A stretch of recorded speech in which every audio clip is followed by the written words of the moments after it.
말씀은 열왕기하 16장 10절에서 20절까지 말씀.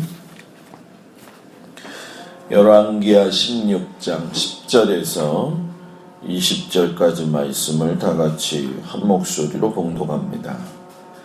아하스 왕이 아수르의 왕 디글랏빌레셀을 만나러 다메섹에 갔다가 거기 있는 제단을 보고 아하스 왕이 그 제단의 모든 구조와 제도의 양식을 그려 제사장 우리야에게 보냈더니 아하스 왕이 다메섹에서 돌아오기 전에 제사장 우리야가 아하스 왕이 다메섹에서 보낸 대로 모두 행하여 제사장 우리야가 제단을 만든지라. 왕이 다메섹에서 돌아와 제단을 보고 제단 앞에 나아가 그 위에 제사를 드리되 자기의 번제물과 소제물을 불사르고 또 전제물을 붓고 수은제 짐승의 피를 제단에 뿌리고 또 여호와의 앞고 성전 앞에 있던 놋제단을 새 제단과 여호와의 성전 사이에 옮겼다가 그 제단 북쪽에 그것을 두니라. 아하스 왕이 제사장 우리야에게 명하여 이르되 아침 번제물과 저녁 소제물과 왕의 번제물과 그 소제물과 모든 국민의 번제물과 그 소제물과 전제물을 다 이 큰 제단 위에 불사르고 또 번제물의 피와 다른 제물의 피를 다 그 위에 뿌리라. 오직 놋제단은 내가 주께 여쭐 일에만 쓰게 하라 하매 제사장 우리야가 아하스의 왕의 모든 명령대로 행하였더라. 아하스 왕이 물두멍 받침의 옆판을 떼내고 물두멍을 그 자리에서 옮기고 또 놋바다를 놋소 위에서 내려다가 돌판 위에 그것을 두며 또 안식일에 쓰기 위하여 성전에 건축한 낭실과 왕이 밖에서 들어가는 낭실을 아수르 왕을 두려워하여 여호와의 성전에 옮겨 세웠더라. 아하스가 행한 그 남은 사적은 유대왕 역대지략에 기록되지 아니하였느냐.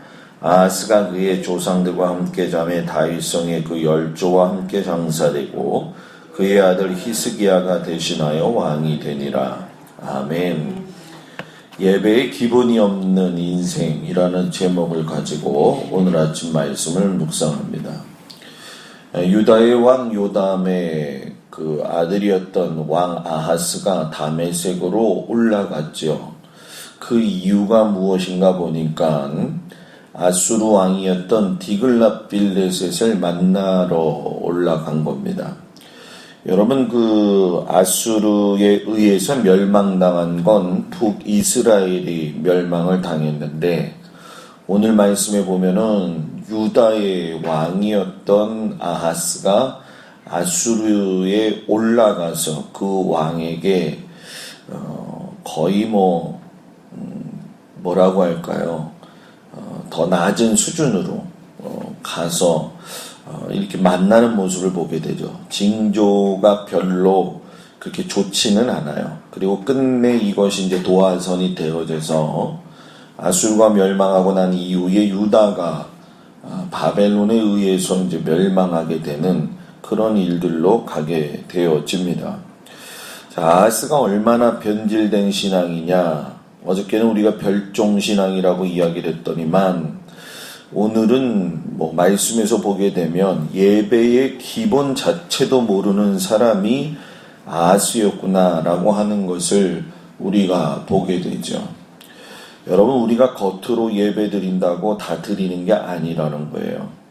주일이 되었든 수요일이 되었든 또 우리가 새벽 예배가 되었든 습관적으로나 또는 보기에 좋은 예배를 드리는 게 중요한 게 아니라 그 속에 알맹이가 빠진 자기 주관의 예배를 드리면 안 된다는 얘기를 우리 아하스를 통해 가지고 하나님께서 가르쳐주고 계시죠.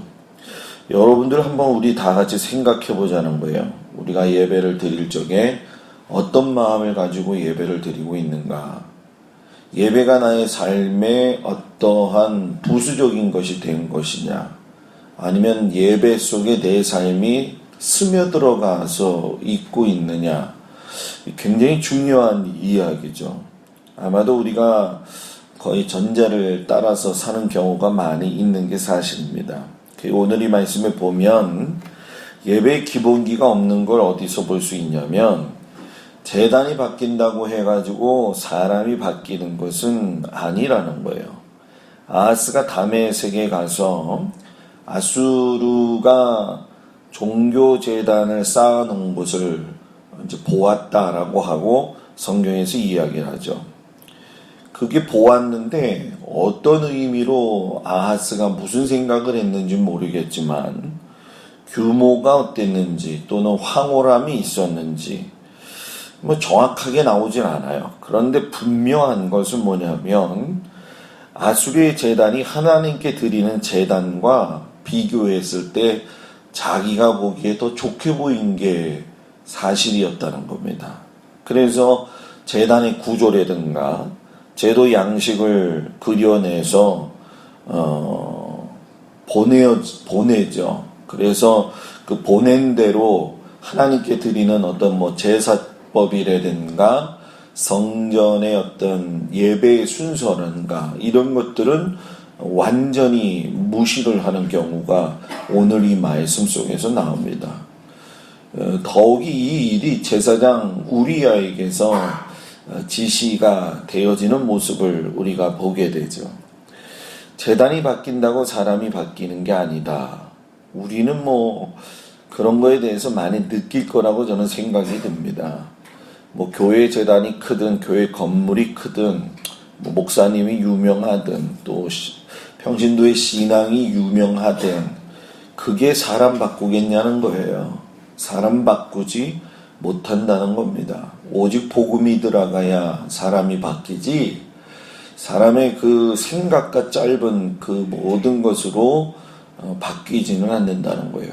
물론 물질적인 면이나 교회가 돌아가는 상황 속에서는 상당히 유익이 있는 게 사실입니다. 그런데 하나님께서 그랬고 주님도 그랬고 예루살렘의 성전의 모습을 보시면서 참 물질적으로나 제사장들 간의 어떤 그 이익과 권력과 다툼을 보고 한숨 짓던 모습을 생각해 본다고 한다면 우리가 하나님 앞에서의 제단이라고 하는 것을 쌓아서 주님 앞에 주의 몸된 교회를 섬긴다는 건 이거는 뭐 진짜 뼈를 묻는 마음을 가지고 신앙생활을 하지 않으면 우리도 사람이기 때문에 금방금방 바꿔져 버리고 생각대로 움직인다는 거예요. 근데 하나님이 이 일을 기뻐하시지 않는다는 거죠. 하나님께 드리는 제사법과 성전의 예배법을 완전히 무시를 해버려요. 그리고 더군다나 웃긴 것은 이 예배를 주관하는 것이 제사장 우리아인데도 불구하고 제사장이 예배의 기본기가 없는 왕의 지시를 따라가지고 가고 있다는 거예요. 가르치고 바르게 잡아야 할 제사장마저도 이 정도였다고 한다면 백성들의 삶의 태도는 엉망이었을 거라는 얘기입니다. 전혀 뭐 기본기도 없거니와 그러니까 이스라엘 곳곳에 막 산당이 세워지고 푸른 동산 위에 그냥 막 나무에다가 걸쳐놓고 앉아있고 말이에요. 그죠? 여기저기 가면 말이에요. 아들을 갖다가 막 바치지를 않는다. 이거 아주 비참한 상황이죠. 제단이 바뀐다고 사람이 바뀌는 게 아니고 마음과 그 심령이 복음으로 바뀌지 않으면은 주님 앞에서 예배의 기본기가 살아나지 않는다. 우리 성도들은 또 저도 마찬가지겠지만 예배를 소중히 여기고 이 예배 1시간 또 30분 드리는 새벽 제단 얼마나 소중하냐는 거예요. 금쪽 같은 시간이고 뭐 이것이 나 개인의 어떤 영성을 위해서나 또 내 혼자 스스로의 만족을 위한 예배가 아니라 하나님께서 주시는 그 복음의 평안함과 또 주님께 그 기대했을 때에 하나님이 주시는 은혜를 경험하고 그래서 그 예배 속에서 살아계신 하나님을 만날 수 있는 은혜가 여러분들 가운데 있기를 주의 이름으로 축복합니다. 두 번째 우리가 볼 수 있는 건 뭐냐면 두려움 때문에 잠깐 피한다고 해서 하나님이 절대적으로 만나주시는 것은 아니다라는 얘기예요. 아하스가 얼마나 기본기가 없느냐 확연하게 드러나죠. 여러분, 성막이 세워지고 나면서 성전까지 보게 되면 문으로부터 들어가서 번제단, 놋제단하고 물두멍하고 성소와 지성소의 그 순서는 바뀐 적이 없어요. 성전으로 바뀌고 난 후에도 오히려 오늘도 이 말씀 속에 나오지만 17절에 물두멍이 10개로 바뀐다는 거, 그리고 물두멍의 역할을 했던 것이 놋바다를 만들었는데, 놋바다 여러분 보신 적 있죠? 제가 보여드려서 소를 3마리씩 해가지고 동서남북으로 해서 12의 소에다가 위에 큰 대적 같은 바다를 만들었는데, 여러분 기가 막힌 게 뭐냐면 이 아하스가 놋제단도 옮겨버려요.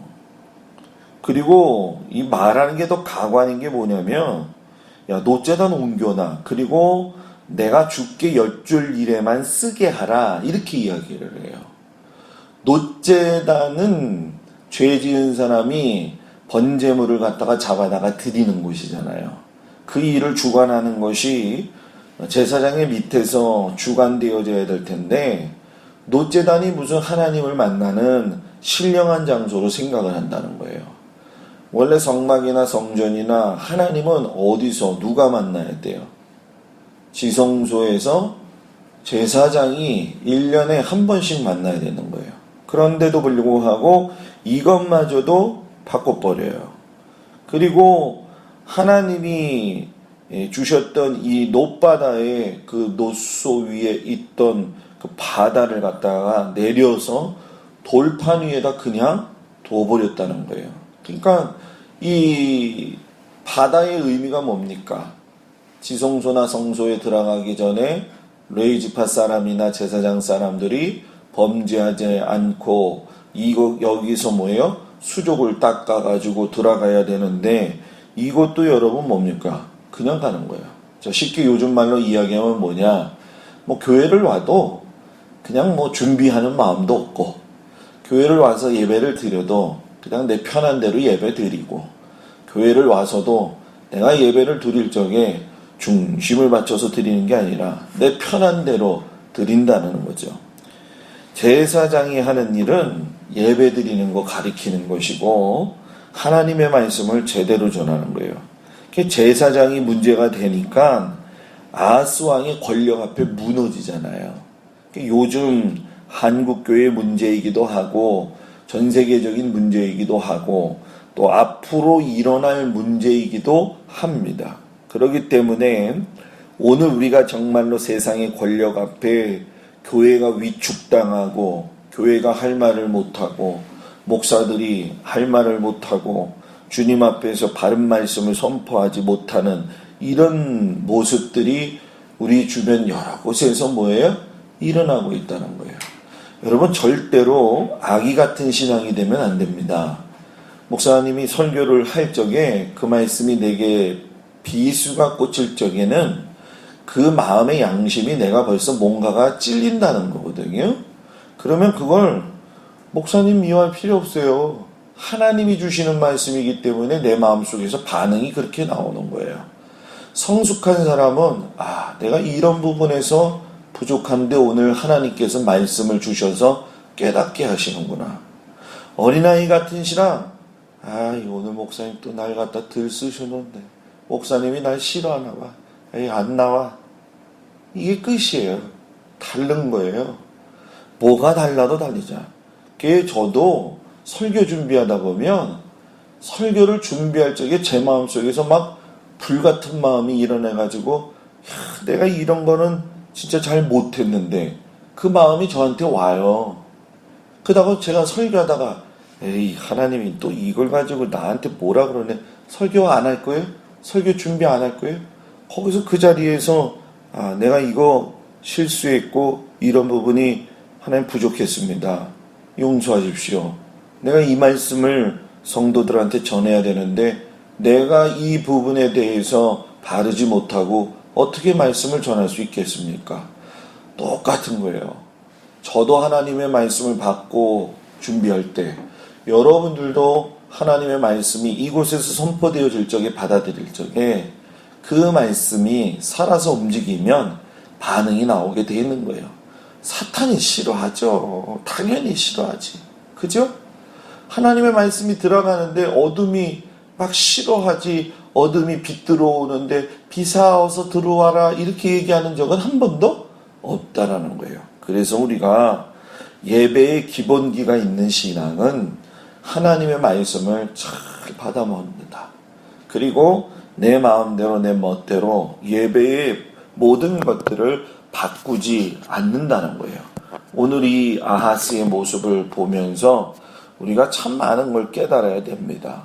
우리의 신앙 속에서 진짜 예배의 기본이 살아나고 세상 권력자 앞에서 하나님의 말씀을 잘 전할 수 있는 우리들, 그래서 주님께 영광 돌릴 수 있는 저와 여러분들이 되기를 축복하면서 오늘 저녁에도 귀한 은혜의 시간으로 만나기를 주 이름으로 축복합니다.